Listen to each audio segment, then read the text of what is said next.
It is a phrase many football fans have grown familiar with. 7 hours of Red Zone football starts now. Let's get to the quad box. I love it.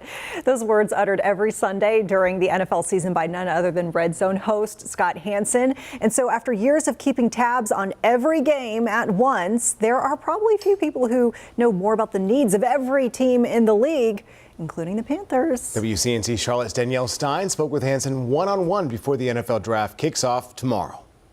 Scott Hanson, the host of NFL Redzone. Thank you so much for joining me, first of all. I know you guys are in the Lowe's draft room right now, which is pretty cool. Obviously, that's a Charlotte-based company, too. If you can describe what, these draftees are feeling when they're in this room anticipating, their name being called, what is this vibe like for these kids, basically? Well, Danielle, great to be with you. Wish you were here in Green Bay with us.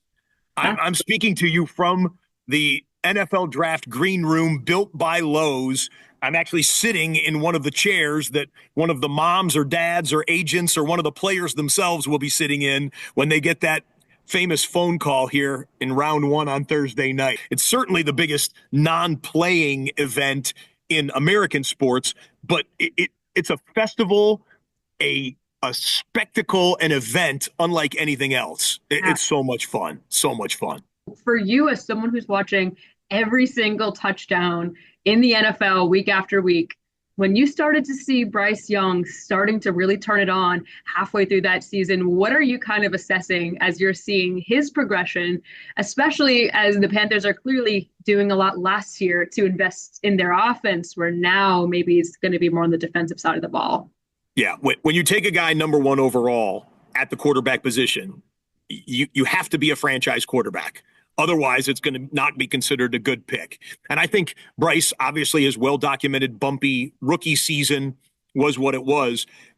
At the end of last year, maybe the last month and a half, Bryce was playing his best football. The reigning Super Bowl champions are the Philadelphia Eagles. Go back and look at what they did. They had to secure their franchise quarterback, and they did, and they gave him a huge contract prior to the Super Bowl season. But they used draft capital on defense. Defense. You've got to stop people in the NFL. You've got to slow them down to allow your offense to score one more point than them. And so I would think if the Panthers want to use a template, not only draft defense, not exclusively defense, but maybe with a strong eye towards defense, defensive front. Build up your defensive front where people cannot run the football, and when they get into passing situations, you can come around the edge and come through the middle and put heat on their opposing quarterback. I think there's all sorts of hope for the Panthers fan base with Bryce Young at quarterback based on what we saw in the last month or so of the season.